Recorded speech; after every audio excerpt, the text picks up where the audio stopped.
for where he sees opportunity right now. Let's bring in Dan Niles, founder and portfolio manager of the Satori Fund. He joins us in a Closing Bell exclusive. Dan, as always, great to see you. Thanks for joining us. My pleasure, Wilfred. What did you make as the trigger for the sell-off on Monday? And are you surprised to see the resilience in this market and the speed with which we're back higher for the week as a whole? Yeah, I mean, I'm not surprised to see it go down a lot on Monday, but I'm also not surprised to see it rally. At the end of the day, the liquidity is still there. The Fed balance sheet hit an all-time record high this last week.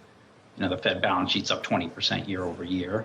But the key here in my mind is the Fed has pretty much told you they're going to start tapering in November, and the extra unemployment benefits ended in the beginning of September. And so you've already started this process of dialing back some of that extraordinary stimulus that you put into the market. And I think that's really what I'm focused on between now and year end and how that impacts things. And what is your latest feeling on that when you see a week where the 30-year gets up to 2% or so? Is this now the crunch point which might weigh on richly valued stocks? Yeah, I mean, I think it's a combination of everything. And the main thing being really the Fed. And to just put it in perspective, since the global financial crisis, the Federal Reserve expanded their balance sheet by $3.2 trillion over a period of 11 and a half years.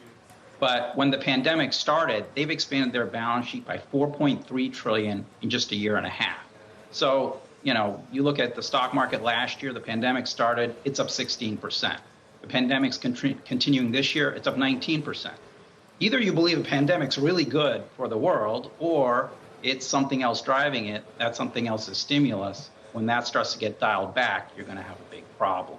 And so, you know, that's the framework through which we're judging things. And then on top of it, growth is slowing. You heard that, you know, from FedEx. You know, Nike's forecast got cut. There's a lot of supply chain pressures down there. So you have this not great combination of potentially slowing growth, high inflation, and high valuations all at the same time.